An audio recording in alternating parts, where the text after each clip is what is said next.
जन्मस्तु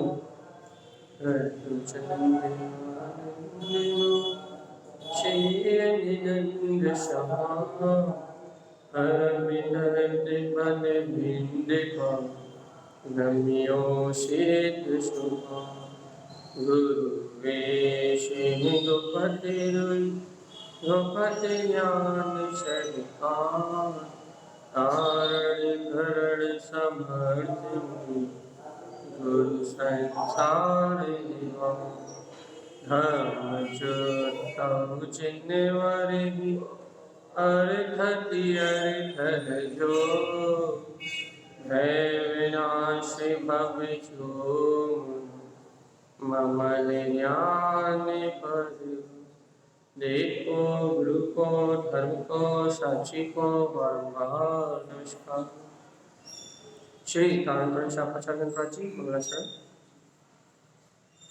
देवी देवं नमस्कृतं लोकालोके प्रकाशितं त्रैलोक्यं भुवनार्थं ज्योति ओंकारं च विन्दते ॐ ह्रियं श्रियं चिन्ते शुद्ध सद्भावपूर्णितं सम्पूर्णं स्वयं रूपं रूपातीत विन्दसंयुक्तम्। बोलिए आचार्य प्रवर सद्गुरुवर संत तारण दाचार्य जी महाराज की जय। एक साथ में बच्चन करेंगे सभी।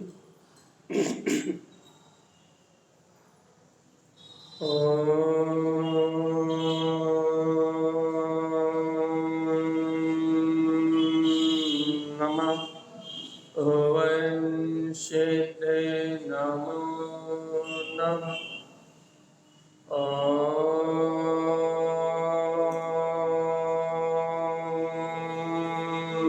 नमः वंशिते नमो नमः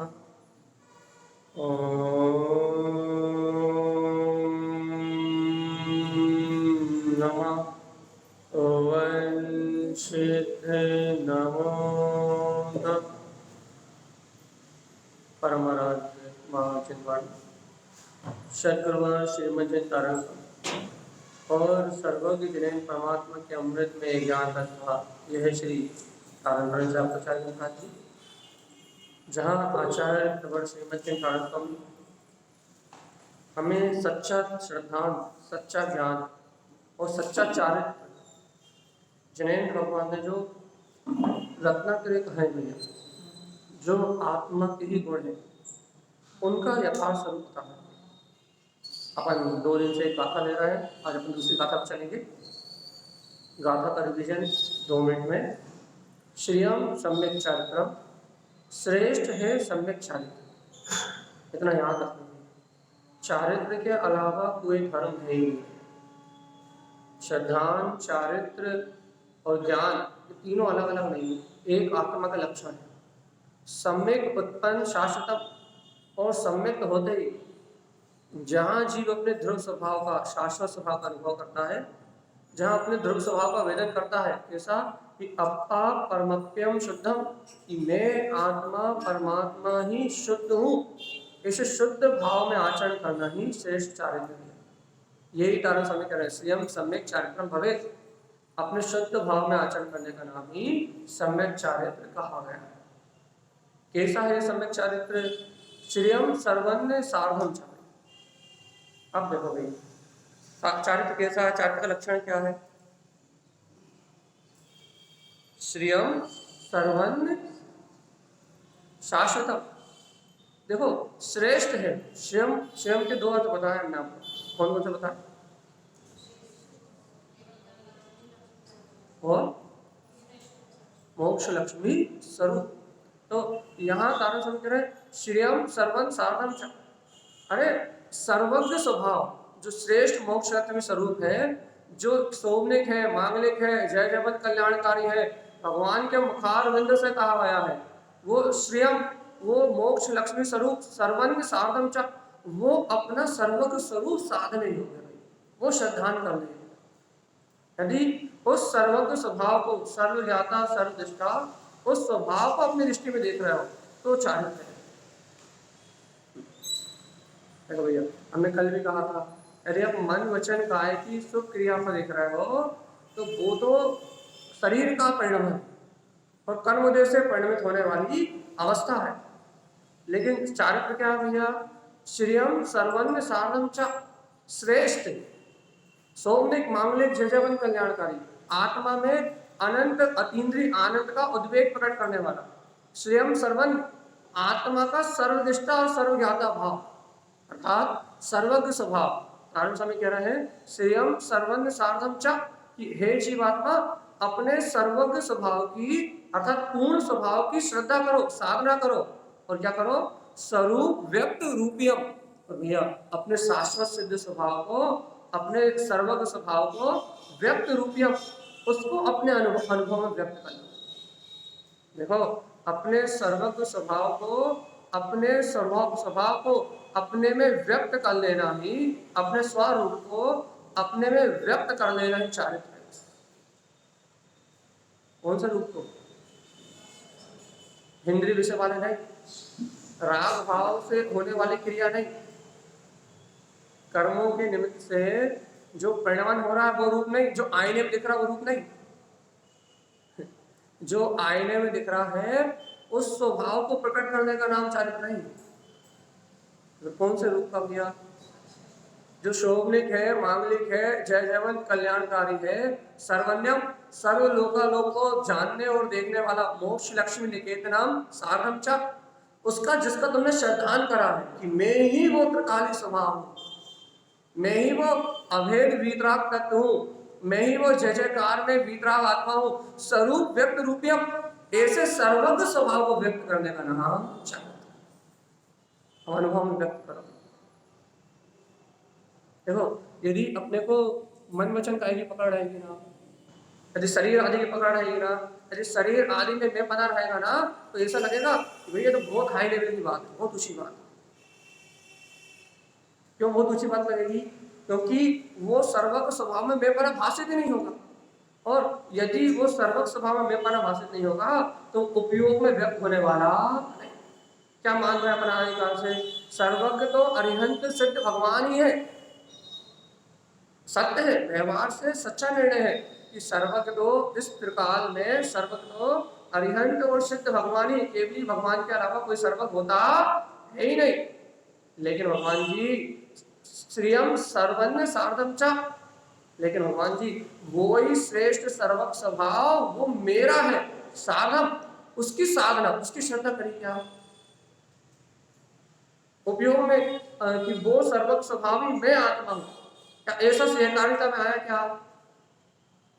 और जब तक ये सहकारिता में नहीं आया कि वो सर्वज्ञ स्वभावी आत्मा, वो शाश्वत स्वभाव वो मेरी सत्ता है, तब तक कारण स्वामी कह रहे हैं भैया, क्या क्या कह रहे हैं कि जब तक स्वीकारता में नहीं आएगा तब तक आपको क्या लगेगा कि सर्वज्ञ तत्व तो अरिहंतों का है, सिद्धों का है, कि मुझे इस भूमिका में कैसे व्यक्त हो सकता है, मेरा उपयोग इस भूमिका में उस सर्वज्ञ शाश्वत स्वभाव का वेदन कैसे कर सकता है, इस भूमिका में मैं उस सर्वज्ञता को कैसे अनुभव कर सकता हूँ? ऐसा ऐसा भेद क्यों लगेगा? क्योंकि आपको वो अभेद जो शुद्ध चेतन में आत्म स्वभाव है उसमें अपनापन भाषित नहीं होता। अपने को काय में अपनापन भाषित होता है? मन में, वचन में, काय में, बुद्धि में, समझ में, सोच में। अपने को मन, वचन, काय, इंद्रियों की जो प्रक्रिया चल रही है ना, छह ज्ञान कर्मों को जैसे आवरण भाव, अपने को उन आवरण भाव में अपनापन भाषित होता है।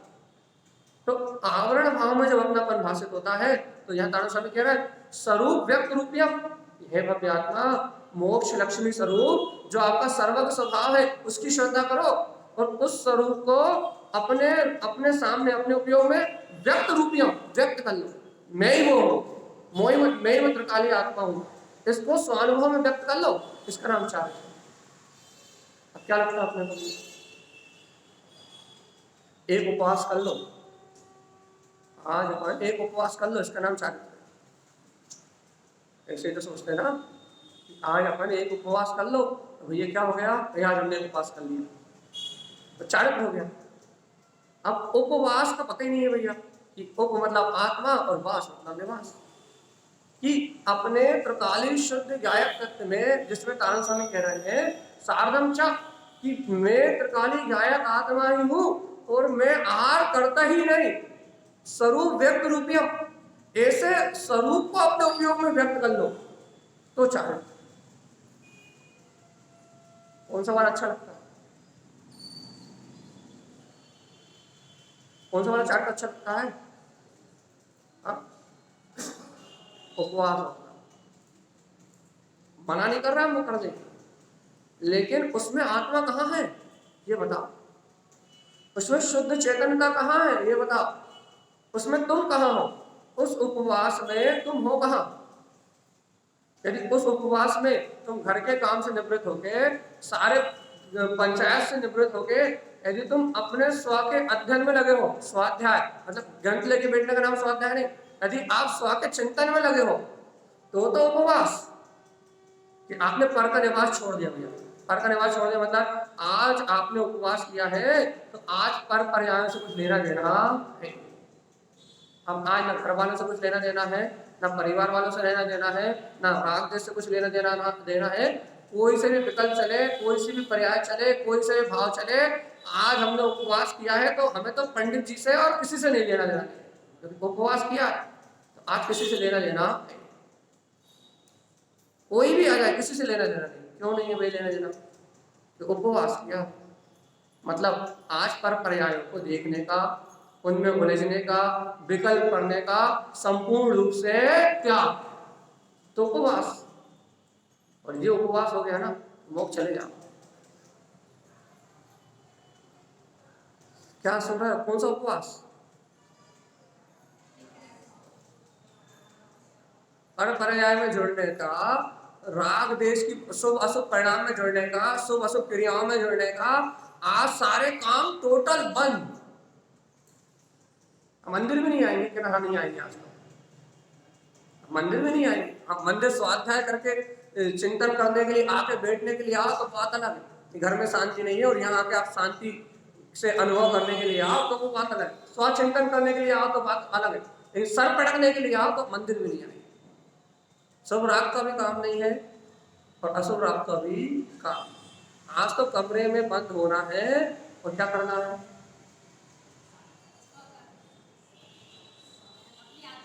त्याग करना है, त्याग राग का, देश का, विकल्पों का, नाना प्रकार की पर्यायों का, अशुभ भाव का, अशुभ भाव का, आज समस्त अज्ञान परिणतियों का त्याग। आज हमारा उपवास, एक बार ये उपवास करके बताओ।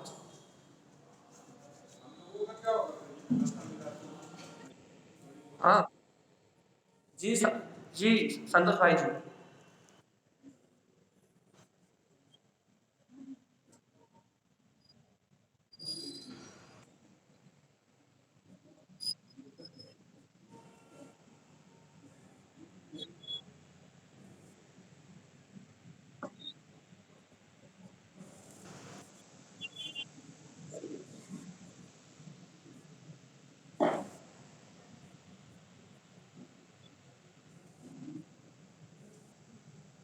बिल्कुल भाई जी। तो यहाँ बात ये चल रही है कि उपवास मतलब आपको आपकी चैतन्यता का प्रतिबोध हो, प्रतिबोध जागेगी, मैं चैतन्यता हूँ और आप अपने निकट आ जाओ। और जो दिन भर के संकल्प विकल्प चल रहे हैं भैया, आज तो मैंने अरिहंत भगवान की शरण लेके, पंच परमेश्वर की शरण लेके, जिनवाणी की शरण लेके, आज तो मैंने उपवास का संकल्प किया है। आज तो कितनी तीव्र कसाई की धाराएं आ जाए लेकिन मेरे अंतर में हलचल होने वाली नहीं। आज तो रिश्तेदार आ जाए या पूरी समाज आ जाए, लेकिन आज तो मेरा संकल्प उपवास का है। पर पर्याय में परिणाम जो भी हो जाए, लेकिन आज तो मेरा उपवास। ऐसे ही करना पड़ेगा, ऐसे ऐसे करना कुछ नहीं होगा। आज तो मेरा पूर्ण उपवास है। और काय से उपवास है? पर पर्याय में जुड़ने से, भोजन का त्याग, ये काहे के लिए किया भैया भोजन का त्याग? क्योंकि एक टाइम भोजन करेंगे या भोजन नहीं करेंगे तो प्रमाद नहीं आएगा, नींद नहीं आएगी, इसलिए किया ना। लेकिन भैया जिस दिन हम उपवास करते हैं उस दिन तो और 12 घंटे के 14 घंटे सोते हैं, तो प्रमाद का त्याग हुआ या प्रमाद बढ़ गया? जिस दिन अपन उपवास करते हैं उस दिन नींद अच्छी आती कि नहीं आती? भैया कहने लगे और अच्छी आती, दोपहर में भी 4 घंटे सोते हैं और रात में भी 8 घंटे की जगह 10 घंटे सोते हैं,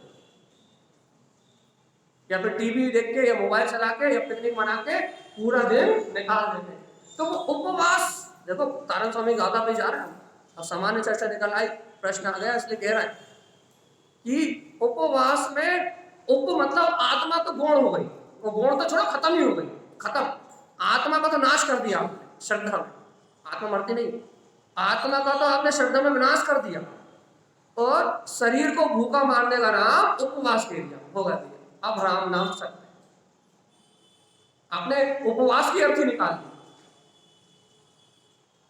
उपवास की अर्थ निकाल दिया आपने, ना आपने ना आप आत्मा के पास आए ना आपका उसमें निवास हुआ, तो आपने तो उपवास की अर्थ निकाल दी, अर्थ निकाल दी मतलब मात्र शरीर की पुण्य पाप जनित क्रिया को आपने उसका कर्ता मान के और आपने उसको उपवास मान लिया, ना आपने पर पर्यायों को त्याग किया, ना आपने छल कपट मायाचारी के परिणामों में अंकुश लगाया, ना आपने राग देश की विकारी परिणतियों को छोड़ा, जैसे परिणाम आप अन्य समान दिनों में कर रहे थे, बल्कि उससे ज्यादा शायद परिणाम आपने उपवास के दिनों में बिगाड़े। तो काय का उपवास हो गया, मायाचारी हुई कि नहीं हुई? इस मायाचारी को जब से धर्म कहा है अपन ने, उपवास को, नियम से, व्रत को, जब से इस मायाचारी को अपन ने धर्म कहा है तब से ये जैन धर्म भ्रष्ट हुआ है। और यदि वास्तव में यदि अपने को उपवास का सही स्वरूप पता हो तो कौन सा जीव ऐसा जिसके जीवन सदाचार नहीं हो गए? यदि वास्तव में जिनेन्द्र भगवान की वाणी में जो उपवास का स्वरूप आया है, यदि वो अपन को जैनियों को मालूम हो, यदि हर जैनी को यदि ये समझाया जाए कि उपवास क्या है, तो बताओ किसके घर में कलह होगी, किसके घर में मारकाट होगी, किसके घर में राग द्वेष होगा, किसके घर में अज्ञान होगा, किसके घर में होगा? यदि भगवान की वाणी में आया हुआ उपवास यदि कोई 14 को करता है, 14 के पर्व पे हम एकासन करते हैं, हरि का त्याग करते हैं, भैया अष्टमी पे हम हरि का त्याग करते हैं, उपवास करते हैं, पर्युषण में करते हैं, यदि वास्तव में भगवान की वाणी में आए हुए उपवास का स्वरूप अपन ने जैसा है वैसा जाना होता तो कौन सा घर नरक होता ही होता, या कौन सा आत्मा संसार में जन्म मरण कर रहा होता, कौन जीव 4 गति 84 लाख में दुख भोग रहा होता? यदि भगवान की वाणी में आए उपवास का स्वरूप यदि अपन ने प्रारंभ से समझा होता या समझाया होता, खुद स्वीकार किया होता या समाज ने स्वीकार किया होता, तो आज कौन सी समाज में कलह होती?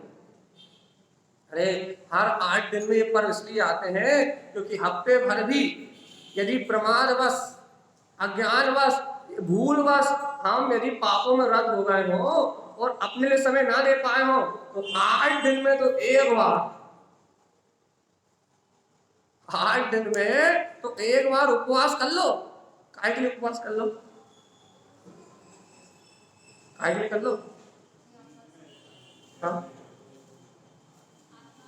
8 दिन में जो अनंत अपत्याख्यान कसाय होती 15 दिन से ऊपर नहीं चलती, अनंत मंदिर के तो 6 महीने, तो भैया अपत्याख्यान कसाय भी ना बन पाए हमारे, उस उत्ते परिणाम भी ना बिगड़ पाए हमारे, 15 दिन से ऊपर कोई कसाय ना रह जाए, 8 दिन से ऊपर कोई अविवेक की भावना ना रह जाए, किसी के प्रति कलेश भी हुई हो, कोई बात से आकुलित व्याकुलित भी हो, तो आज चतुर्दशी के दिन सबसे उपवास, सबसे क्षमा, सबको क्षमा और अपनी प्रवृत्ति को संसार से निवृत्ति की ओर ले जाया जाए। और एक दिन भैया बढ़िया सब विकल्पों से निश्चित होके तो मैं आत्मा, शुद्धात्मा, परमात्मा हूँ, तत्व चिंतन के अलावा दूसरा कोई काम है। अब 14 के दिन 6 काय के जीवों में अनुकंपा, तो भैया हिंसा के सारे काम बंद, 6 काय के जीवों में अनुकंपा तो हिंसा के सारे काम बंद, एक दिन संयम, एक दिन साधु की तरह जी सकते हो, एक दिन ब्रटिश शावक की तरह जी सकते हो। इसलिए भैया ये पर्व लोग कहते 14 क्यों मनाते हैं, अष्टमी पर्व क्यों मनाते हैं, कि एक दिन ब्रटिश शावक की तरह जी सको, एक दिन महाव्रती शावक की तरह जी सको, एक दिन रोज नहीं जी सकते आप। आरंभ में हिंसा में फंसे हो, घर पुत्र परिवार के बीच में फंसे अपन, फिर 14 का पर्व क्यों, अष्टमी का पर्व क्यों? क्योंकि एक दिन श्रावक, व्रती श्रावक और महाव्रती श्रावकों की तरह जीवन जी के देखो कि वो कैसे निर्लिप्त है, कैसी कसायों से रहित होने के बाद कैसी आत्म शांति मिलती है। एक दिन उस शांति में जीवन को जी के देखो। जैसे व्रती श्रावक और महाव्रती श्रावक सदा काल जी रहे, भावलिंगी संत और सच्चे संयमी श्रावक जो निरंतर जी रहे हैं, वो एक दिन कसायों के अभाव में जी के देखो, सबसे क्षमा का भाव रख के देखो, सबसे मायाचारी छल कपट का भाव हटा के देखो, सबके प्रति क्रोध राग देश की भावना अलग करके देखो। जिन चिंताओं में रोज जलते रहते कुड़ते रहते हो, उन चिंताओं को एक दिन अलग करके देखो, जो कितनी शांति मिलती है।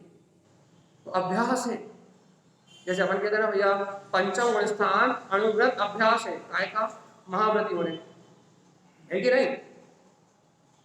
पंचम गुण स्थान क्या कहते हैं अपन, प्रैक्टिस है, काय की प्रैक्टिस है, साधु होने की, पूर्ण संयम करने की। संयम वाला गुण स्थान प्रैक्टिस है, अभ्यास है हमारा। क्या करने का अभ्यास है भैया, कि वीतरागी साधु कैसा जीवन जीते, वो अभ्यास है।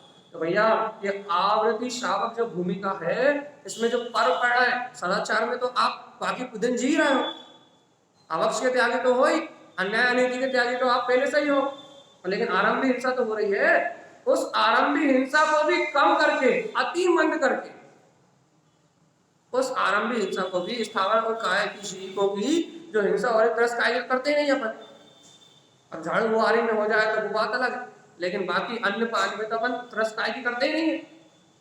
तो जो स्थावर आदि काय के जीवों की जो हिंसा हो रही है, अब भैया क्या करें, भोजन तो करना पड़ेगा, बनाना पड़ेगा, परिवार वालों को कराना तो पड़ेगा। तो एक दिन भगवान जी सबके लिए भोजन बना दो, मना नहीं कर रहा है, लेकिन थोड़ा सिंपल बना के हरि का त्याग क्यों करते हैं, क्योंकि ज्यादा विकल्प ना हो। ऐसे नहीं कि कड़ी बना लो, फिर छोले बना लो, कुलचे बना लो, फिर वो बना लो, वो तो पंचायत नहीं। थोड़ा आरंभी हिंसा को कम करके और अपना ध्यान अपनी ओर आकर्षित हो, अपन विकल्पों से हटके और आत्मा में निवास करें। थोड़ी देर तो ब्रति साहब को जैसा जिए, थोड़ी देर, एक दिन मिलता बस, अष्टमी और चतुर्दशी। और एक टाइम भोजन इसलिए क्योंकि नींद में ना पड़े रहे, तो पेट भर के खाएंगे तो पड़े रहेंगे। जैसे एक टाइम इसलिए भैया प्रमाद ना आए, टीवी मोबाइल में समय ना निकले। कहाँ समय निकले,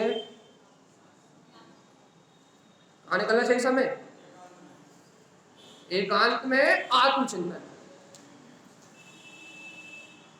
इसका नाम है उपवास। और यदि अपने पता, अपने बचपन से ये उपवास किया होता तो आज अपन कहां से कहां होते। ये उपवास की परिभाषा यदि अपने बचपन से ही पढ़ी होती, और बचपन से यदि हफ्ते में एक दिन अपने निकाला होता, तो आज अपन कहां से कहां होते। अपने बच्चों को क्या संस्कार दिए होते अपन ने, वही दिए होते हैं जिनागम के सच्चे संस्कार। लेकिन भैया अपन ने खुद क्रियाओं को धर्म माना, और अभी हम कहते हैं उपवास, उपवास कोई धर्म नहीं है। तो लोगों को इतनी तेज मिर्ची लगती है कि भैया पाप करने लगे क्या, इतनी तेज मिर्ची, इतनी तीखी मिर्ची लगती है। अरे भगवान उपवास करने की मना नहीं कर रहा, लेकिन तुम जो पाखंड कर रहे हो उपवास में नाम पे, उसके लिए मना कर। तो जिनेंद्र भगवान की जो यथार्थ वाणी है, भगवान के उपदेश में जो सत्य धर्म आया है, उसको स्वीकार करके करो। हम तो अनुमोदना कर रहे हैं और चरण स्पर्श कर रहे हैं, क्योंकि ऐसा संयम, ऐसा उपवास नियम से मुक्ति का कारण है। एक उपवास का फल मोक्ष है, एक का फल। तो फिर अनंत उपवास का फल क्या होगा, स्वर्ग आदि तो वैसे मिलते हैं। कहते हैं ना 8 वर्ष का बालक जैन धर्म में यदि वस्तु स्वरूप का सच्चा श्रद्धालु है, तो 16वें स्वर्ग का अधिकारी है, बिना तपस्या त्याग करे, सिर्फ वस्तु स्वरूप का श्रद्धा। 8 वर्ष का बालक, और अन्य मतों में कोई करोड़ों वर्ष तक भी तपस्या करे तो 16वां स्वर्ग देखने सपने में भी नहीं मिलता। तो ये महिमा है वीतराग धर्म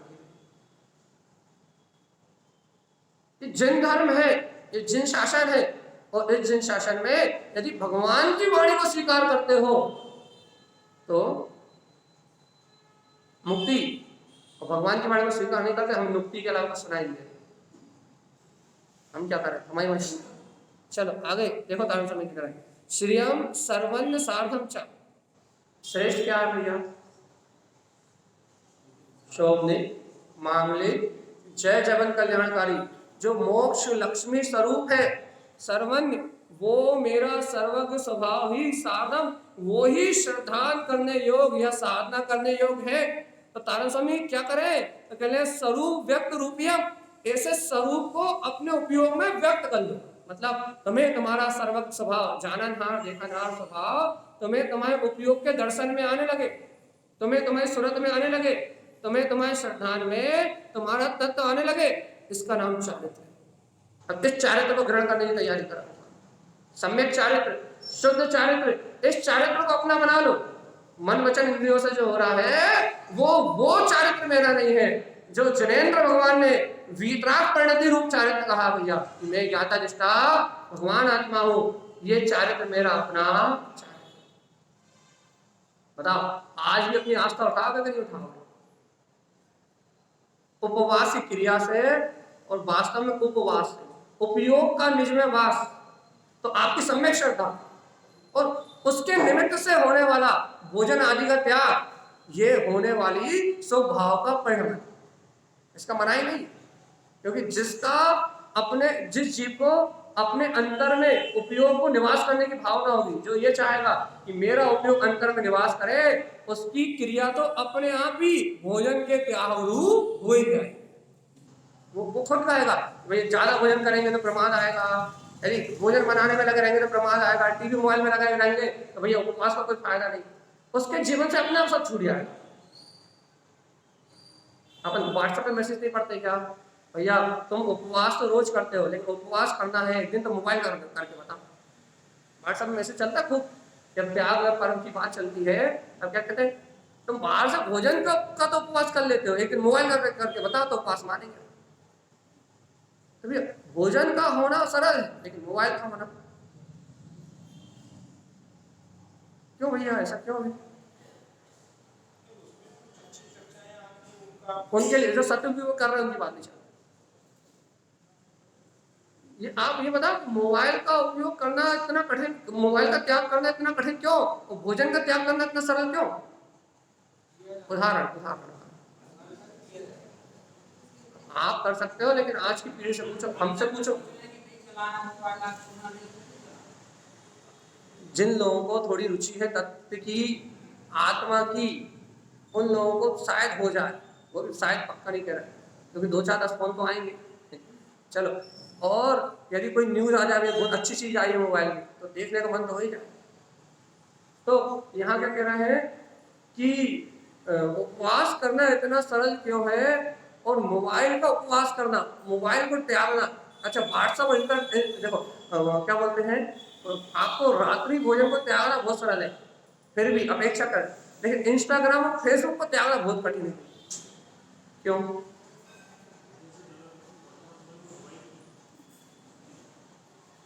बस चिंतन करना है, चिंतन कर रहे हो कि हम रात्रि भोजन का जो भोग करते हैं वहां से त्रियंश गति तो जाएंगे ही हम, वो तो अलग बात है, लेकिन हम जो मोबाइल और टीवी इंस्टाग्राम और व्हाट्सएप से उपभोग करते हैं वो तो त्रियंश नहीं जाएंगे, वहां से हम निगोच जाएंगे।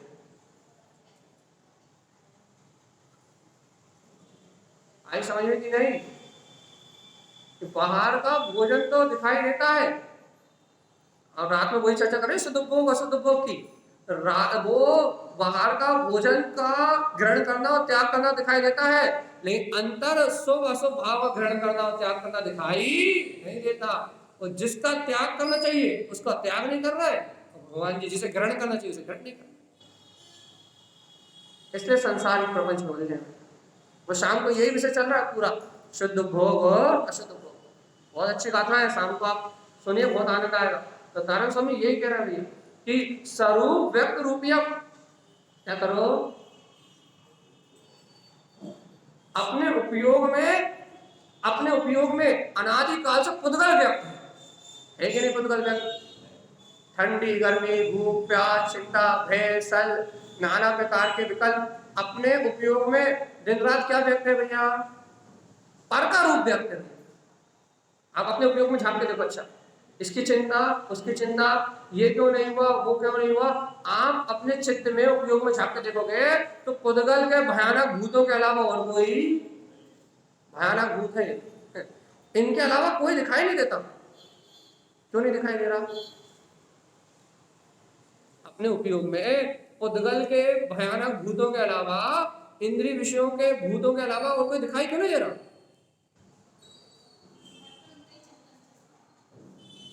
उपवास नहीं कर रहा इसलिए नहीं दिखाई दे रहा। दिन रात अपनी प्रवृत्ति इन भोगों में निवृत्ति की नहीं है, इन भोगों में प्रवृत्ति की है। हम निवृत्ति की ओर आगे नहीं बढ़ रहा। जैन धर्म संसार से निवृत्ति की ओर आगे बढ़ाता है, विकल्पों से निवृत्ति की ओर आगे बढ़ाता है भैया। शुभ अशुभ क्रियाएं से निवृत्त होने की साधना का नाम जैन धर्म है।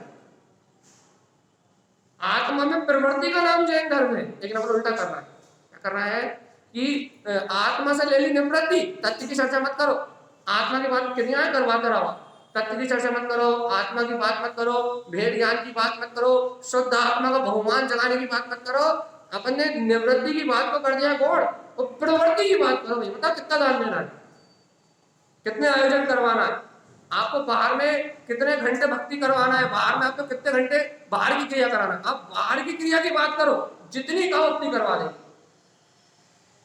तो निवृत्ति की अलावा, निवृत्ति की बात थी लेकिन अपने प्रवृत्ति को अपना ली। बाहर से निवृत्ति की बात थी कि आप उद्गल क्रियाओं से, मन वचन काया से, शरीर आदि से आपकी निवृत्ति हो, इंद्रिय विषय से निवृत्त हो, इसलिए वीतराग मार्ग था।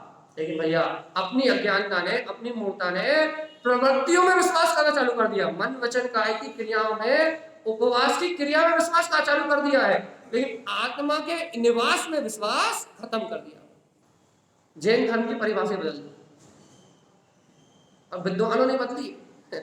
तो जैन धर्म की परिभाषा बदल दी, और परिभाषा बदल दी तो अब भैया जैन धर्म को मानने वाले क्रियाओं को कर रहे हैं, क्रियाओं को कर रहे हैं, तो अब जैन धर्म लुप्त हो रहा है। इसका कारण ये नहीं है कि जैन धर्म आज लुप्त हो रहा है, इसका कारण ये नहीं है कि भैया कि क्या बोलते क्रियाएं कम हो रही, आज तो क्रियाएं 100 गुनी ज्यादा हो रही पहले की अपेक्षा।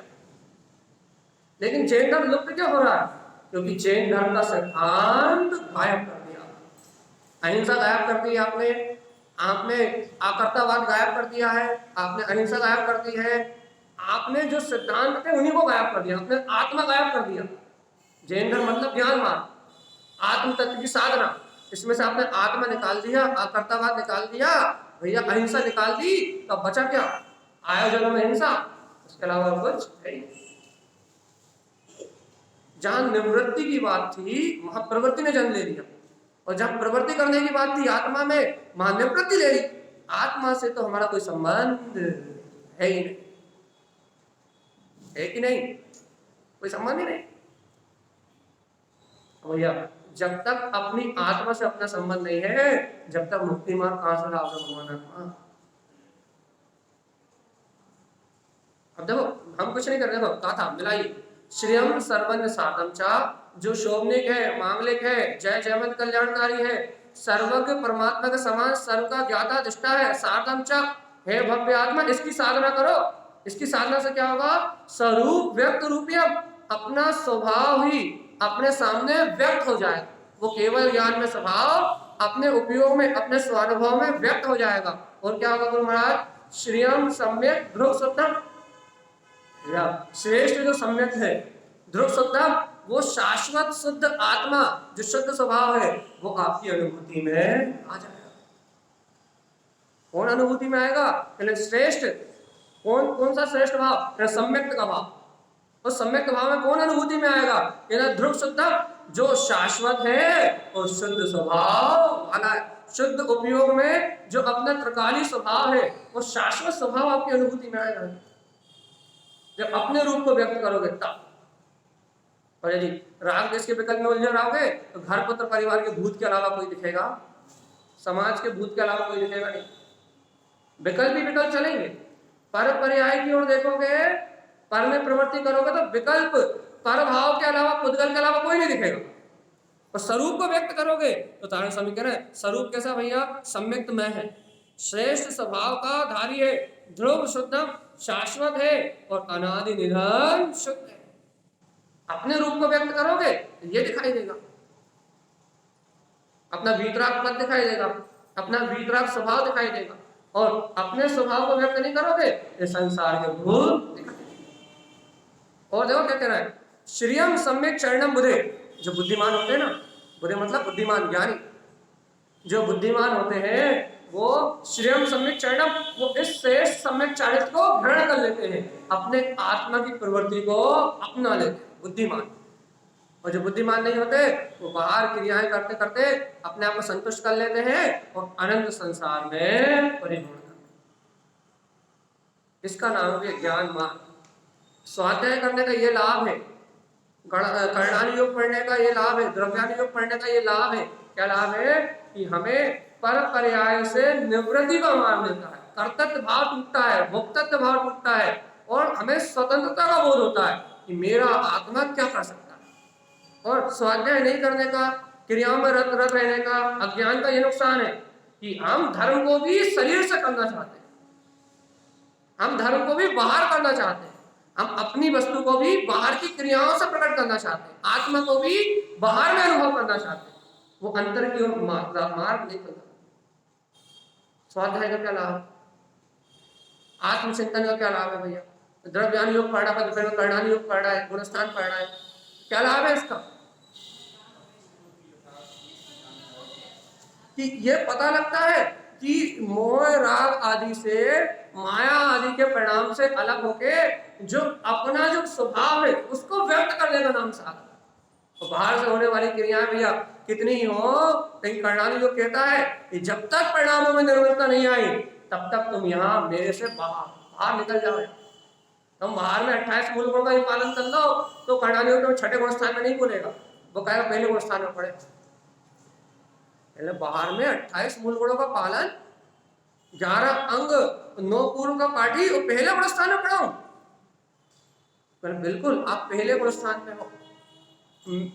एक गृहस्थ में, एक जानवर में, एक त्रियक्ष में और एक उस जीव में कोई अंतर नहीं है। हमसे तो श्रेष्ठ पागल, कोई अंतर नहीं है, सब अपन में मिथ्या दृष्टि और वो भी मिथ्या दृष्टि। क्यों क्यों भैया क्यों क्यों? क्योंकि वहां से मूल गायब है, वहां से मूल गायब है, वहां से अपना त्रिकाली स्वभाव गायब है, वहां से सम्यक गायब है। और जहां से सम्यक गायब हो वहां किसी प्रकार से कुछ स्वीकार जिनागम में नहीं किया जाता, बाहर कुछ भी होता, मोक्ष मार्ग में उसे स्वीकार नहीं किया जाता। और भगवान आत्मा यदि ग्रस्त भूमिका में रहते, शरीर से भिन्न आत्म तत्व का बोध है, तो आप 14 गुण स्थान में, मतलब आप मोक्ष मार्गी हो, आप अंतरात्मा हो, निर्माण पथ के पथिक हो भैया।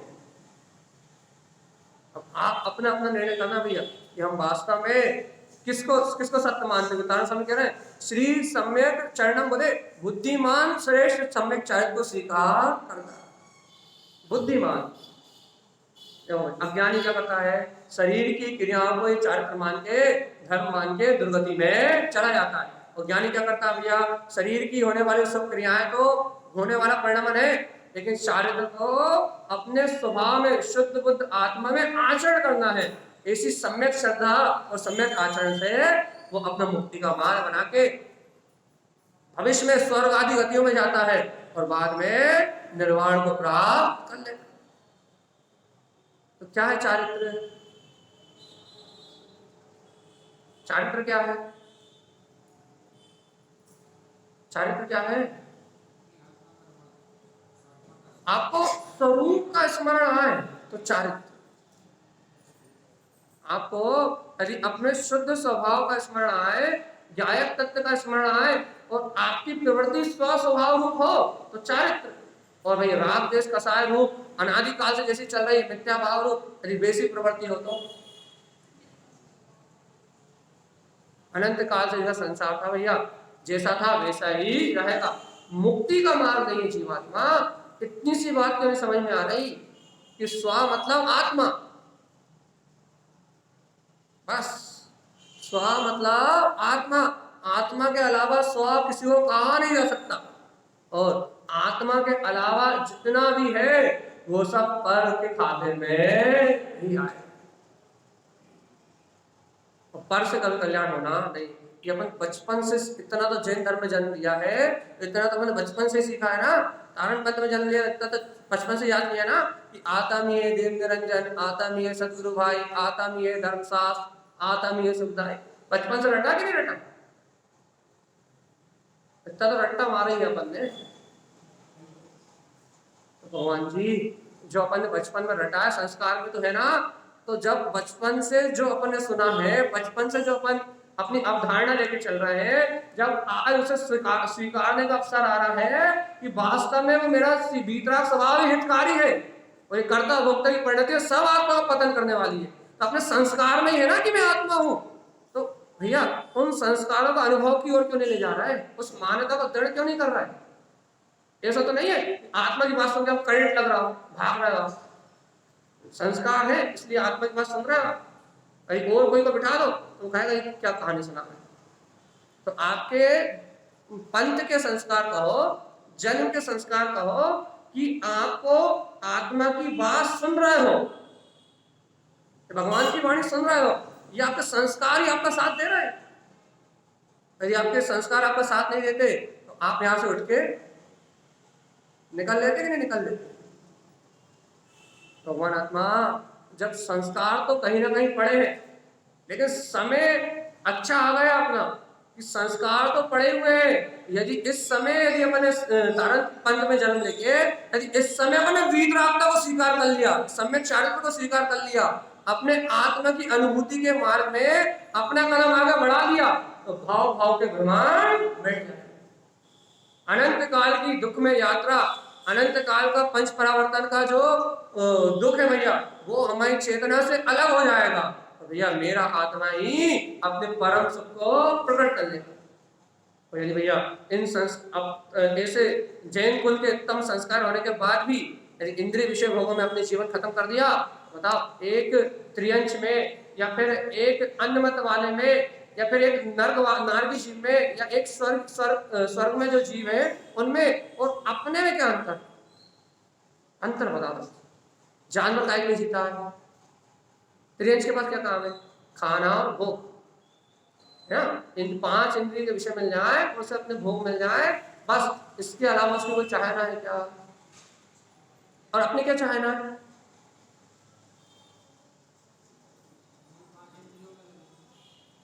अब अपने को भी वही भोजन और अपने 5 इंद्रिय के बिगेस्ट विषय, और उनको तो परिग्रह नहीं, अपने को तो और परिग्रह भी साथ में एक्स्ट्रा है। तो अपन तो उनसे भी गए बीते हो रहा है। कहो तो वो त्रियंश उत्कृष्ट गति को प्राप्त कर ले। मतलब क्यों? क्योंकि गाय आदि समता भाव से रहते हैं, लेकिन रात्रि आजकल तो रात्रि भोजन कर रही है इसलिए नहीं कह रहा है, लेकिन पहले ये त्रियंश कहो तो उत्कृष्ट गति को प्राप्त कर ले, तुमसे ऊपर की श्रेणी में आ जाए।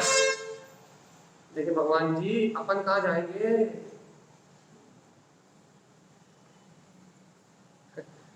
कहो तो ये निकल के ऊपर आ जाए, और अपन कहाँ चले जाए?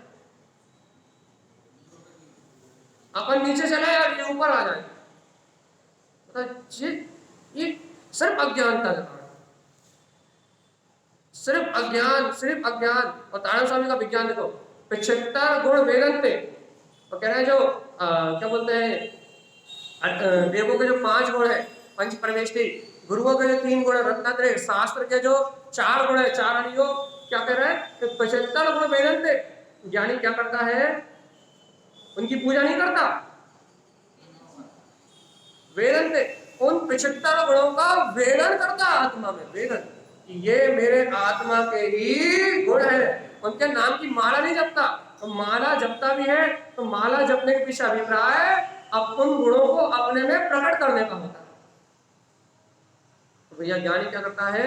75 गुण वेदन्ते, वो जो जनवाणी के गुण का है, जो गुरुओं के गुण का है रत्नात्रय, जो शास्त्रों के गुण का है भैया, जो 16 कारण भावनाएं कही है, जो 10 लक्षण का है, इनका क्रिया में पालन नहीं करता। 10 लक्षण आएगा 10 लक्षण कर दिए, 16 कारण भावना आएगा 16 कारण भावना का व्रत कर लिए, और क्या बोलते हैं भैया चैत्यालय का जब पंच परमेष्टि का नाम लेके नमोकार मत पढ़ लिया, गुरुओं के नाम तो भैया कि गुरुओं को भैया तारण स्वामी को नमस्कार कर लिया, ऐसा काम नहीं करता। शास्त्र के नाम पे 4 अनियोग की परिभाषा याद कर ली, इतने ग्रंथ पढ़ लिए, ये काम नहीं। तो क्या काम है? जिस दिन ये बात अपने चित्त में बैठ जाए कि ये सारे अनुभव करने के लिए है, क्रिया करने के लिए,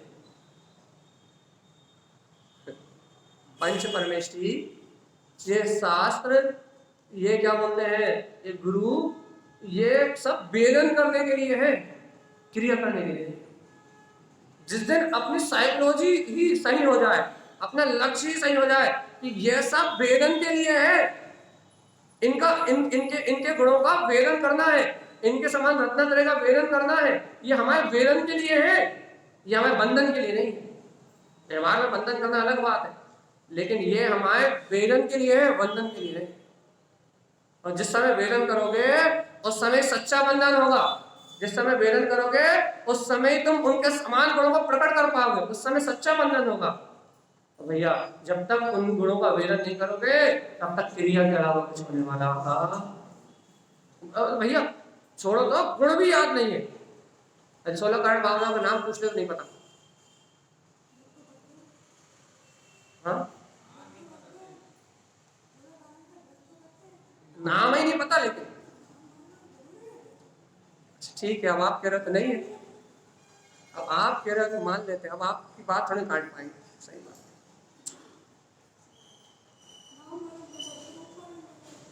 सही बात, बहुत देख रहे, नाम याद करो, स्वरूप मालूम करो, और टेंशन बढ़ जाएगी। सही बात, इसलिए ना नाम मालूम करो, ना फिर स्वरूप मालूम करो, और ना फिर ना अभिप्राय पता करो, बस व्रत करते रहो और काम खत्म। जब तक ये अज्ञानता रहेगी जैन धर्म तो नहीं चलेगा, इतना पता है। जैन धर्म तो नहीं चल सकता। जैन धर्म का ह्रास का जितना कारण है आज यही है। आज जैन धर्म में जितनी अपयश कीर्ति और जितना भी आपको दिखाई दे रहा बाहर, ये सब सिर्फ इस कारण से है क्या कि आपने बाहर में परंपराओं को तो अपनाया, लेकिन मूल जो जिनेंद्र भगवान की परंपरा है, शाश्वत परंपरा निर्वाण, उसको नहीं अपनाया भैया, सम्यक को नहीं अपनाया। लौकिक परंपराओं को तो स्वीकार किया, लेकिन आत्म कल्याण की भावना को स्वीकार नहीं किया।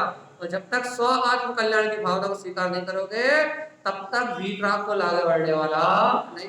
और तारण स्वामी ऐसा एक पैदा हो जाए फिर लाखों की भीड़ लग जाती, एक हो जाएगा, एक सच्चा भावलिंग संत यदि आ जाए तो भीड़ अपने आप लग जाती, भीड़ जुटानी नहीं पड़ती।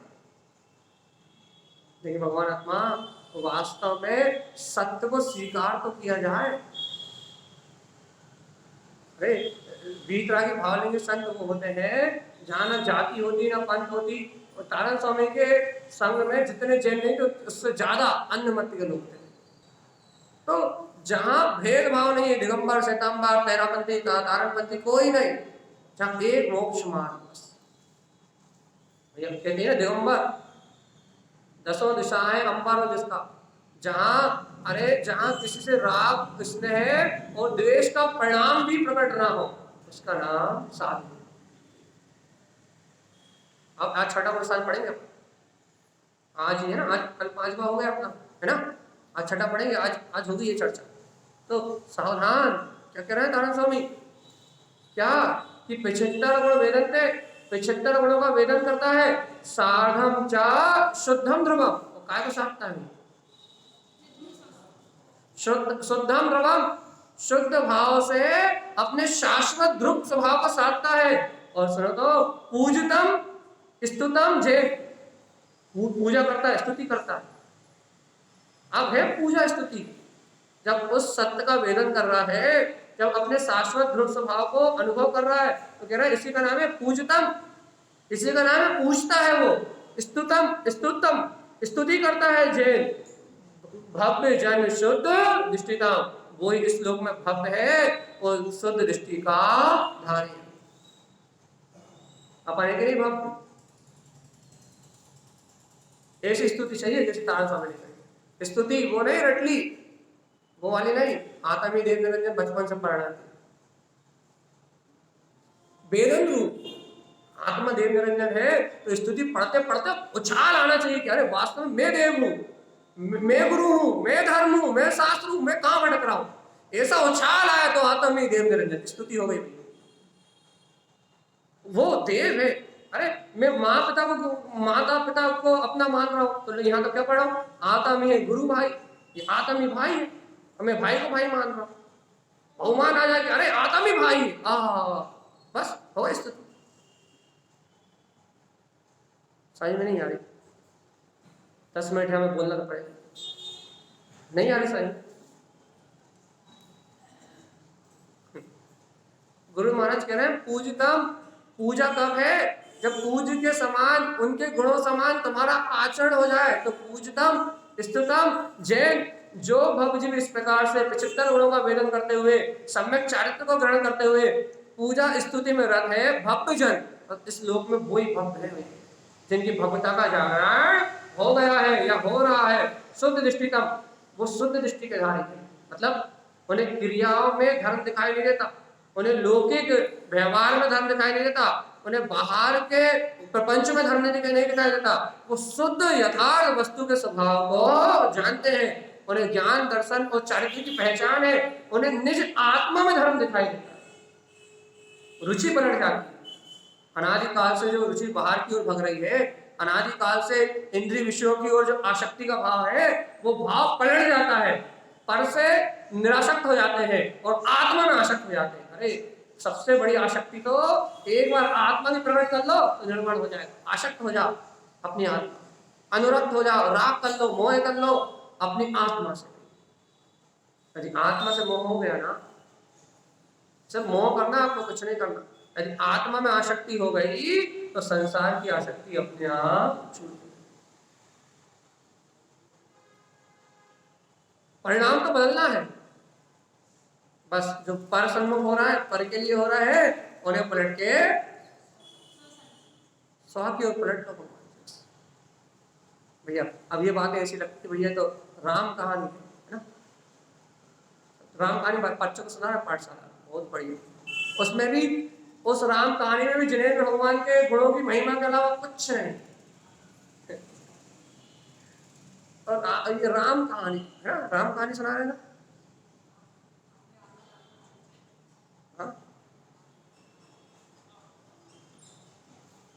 ये आत्मा की बात समझ में नहीं आती। आपसे कितने बार कहते हैं आप आत्मा की चर्चा मत करो, किसकी करें ये भी बता दो।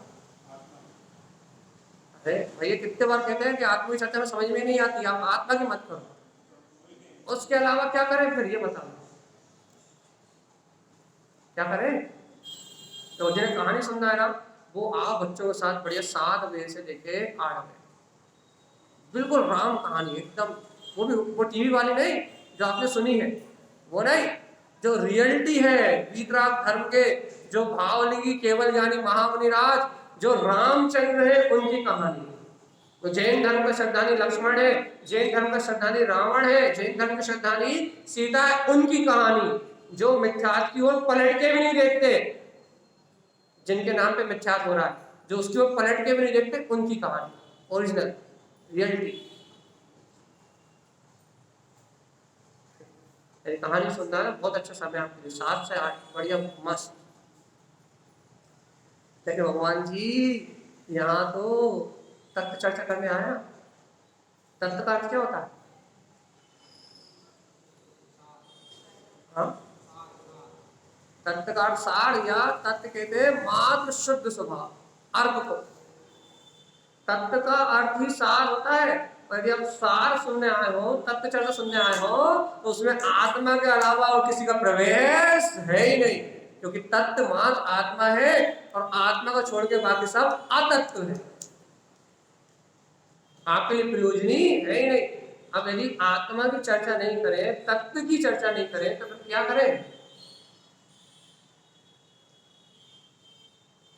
कुछ और काम बता दो तो काम कर लेना। भैया काम तो करना पड़ेगा ना। एक कहानी सुना रहे भैया, आपने वो भूत वाली कहानी सुनी कि नहीं सुनी? एक व्यक्ति को एक चिराग में एक जिन्न सिद्ध हो गया, भूत। आप उसको काम बताओ, यदि काम बताओगे तो ठीक है, और काम नहीं बताओगे तो वो तो उसको ही खा जाए। सिद्धांत है जिन्न मन रूपी जिन्न, इसका सिद्धांत है। जिन्न मतलब समझ गए? जिन, वो जिनेंद्र वाला जिन नहीं, वो आत्मा वाला जिन नहीं, वो चिराग वाला जिन। जिन जिन आधा ना, जिन नहीं जिन, आधा ना बीच में लगा लेना। तो वो जो चिराग वाला जिन सिद्ध हो गया, तो भाई अब वो क्या कह रहा था, काम बताओ, तो पूरे घर के काम करवा लिए, पूरे शहर के काम करवा लिए, पूरे देश के काम करा लिए। कह रहा काम बताओ, अरे काम नहीं बताओगे तो मैं तुम्हें खा जाऊंगा। अब बड़े परेशान भैया, अब जब सारे काम ही होगा तो क्या बताएं। वैसे काम दे दिया, इस खंबे के ऊपर चढ़ो और नीचे उतरो, काम है। काम नहीं बताते तो खा जाएगा वो। तो क्या करो, बार बार ऊपर चढ़ो, बार बार नीचे उतरो, यही तुम्हारा काम। तो वो भी व्यस्त है, हम भी व्यस्त हैं। ऐसे मन भूत है भैया। समझ में आ रही कि नहीं आ रही, कि यदि इसे काम नहीं बताओगे तो ये तुम्हें खा जाएगा। तब क्या काम बताते हो भैया, क्या काम बताते हैं, ये कर लो, वो कर लो, ये कर लो, वही खंबे के ऊपर चढ़ो नीचे उतरो, पंच इंद्रिय के विषय। और भैया कच्चू काम नहीं, तो इसकी चिंता करते रहो, उसकी चिंता करते रहो, इसके विकल्प करते रहो, उसके विकल्प करते रहो, यहाँ देखते रहो, वहां देखते रहो। क्यों, तो ये शांत होकर बैठने की कोशिश करेंगे तो ये हमें निकल जाएगा। ये शांत होता ही नहीं, सही है ना, नहीं भूत है, शांत होता नहीं। भैया इसे खंबे पे चढ़ने उतरने के काम को छोड़ के मैं करता हूँ, मैं भुगता हूँ, यदि इस मन को यदि अच्छे काम में लगा दो, स्वाध्याय में लगा दो, चिंतन में लगा दो, वस्तु स्वभाव का निर्णय करा दो, तो ये जिन्न से जिन्न बन जाएगा। और ये जिन्न बन गया तो मुक्ति का मार्ग प्रशस्त है।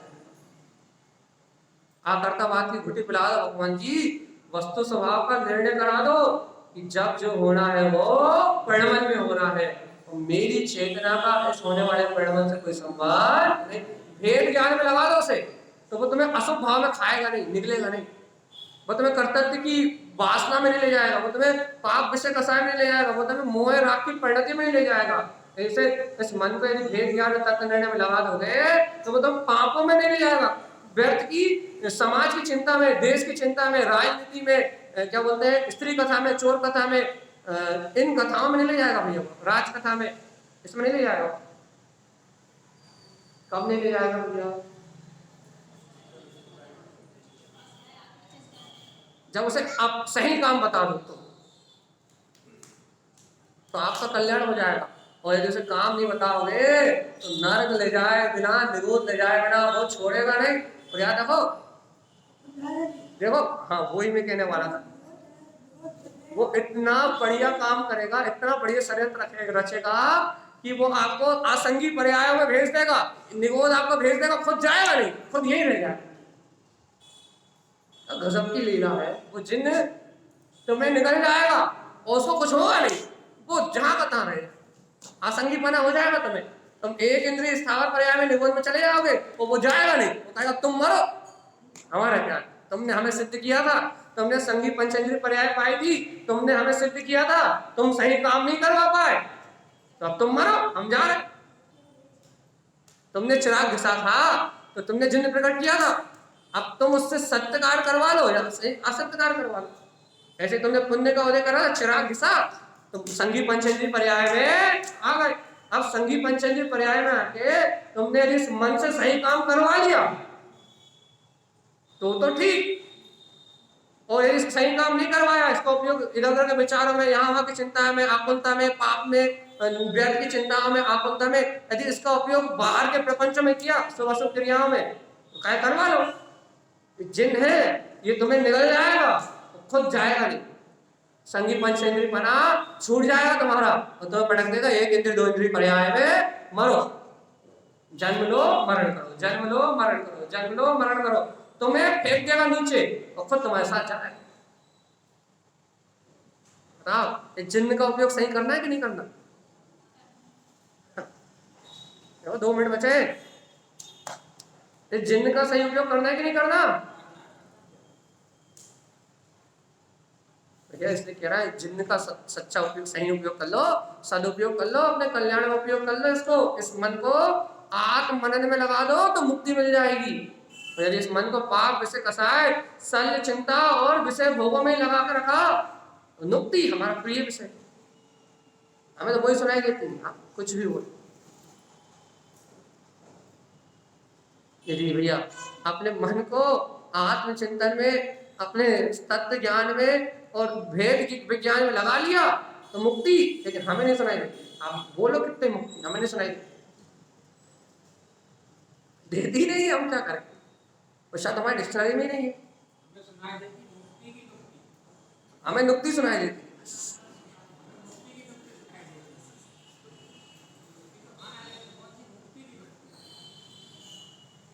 अब अपनी अपनी रुचि है। तो देखो आखिरी बात वही गाथा का वांचन करके हम अपना विषय पूरा कर रहे हैं। 75 गुण वेदन्ते। ये 75 गुण मतलब देव के 5, गुरु के 3, शास्त्र के 4, 16 कारण भावना, 10 लक्षण धर्म, सम्यक दर्शन के 8, सम्यक ज्ञान के 8 और 13 प्रकार का चारित्र्य। 75 गुण वेदन्ते, वेदन करने के लिए है, आरती उतारने के लिए बिल्कुल नहीं। ये पूरे के पूरे वेदन करने के लिए है। 75 गुण वेदन्ते। और क्या कह रहे हैं स्वामी? साधम च शुद्ध ध्रुवम। इनका वेदन करके क्या करना है? साधन, साधना करो, श्रद्धान करो, कि मैं आत्मा जो जिन 75 गुणों की वंदना कर रहा हूं ना, उन गुणों में ही हूं, शाश्वत ध्रुव सत्ता हूं। ये गुण मेरा ही प्रकारे स्वभाव, ऐसा स्वीकार करो। और तारण स्वामी कह रहे हैं भैया क्या? पूजितम स्तुतम जैन, जो भव जी इस प्रकार से पूजा करते हैं, जैसे यहाँ कहीं इस प्रकार से स्तुति करते हैं, भव्य जन, इस लोक में वही भव्य जीव है। जो बाहरी पूजा में लग रहे थे वो नहीं, जो पूजा यहाँ कहीं उसकी। पूजितम स्तुतम जैन भव्य जन शुद्ध दृष्टितम, वो भव्य जीव शुद्ध दृष्टि के धारी है और नियम से निर्माण को प्राप्त करेंगे, ऐसी भगवान की वाणी में आया। भैया अपन भव्य है कि नहीं? अपनी दृष्टि शुद्ध है कि नहीं? भैया 1 मिनट भी हो गया पूरा। अपनी दृष्टि शुद्ध है कि नहीं? क्या है ना शुद्ध दृष्टि? तो फिर बाहर श्रद्धान एक प्रकार के अलावा किसी को स्वीकार, आत्मा के अलावा सब मिथ्या है। ठीक है, बोलिए आचार्य प्रवर शक्रवर संत तारण कर्मला शाहजी महाराज जन्मोस्तु।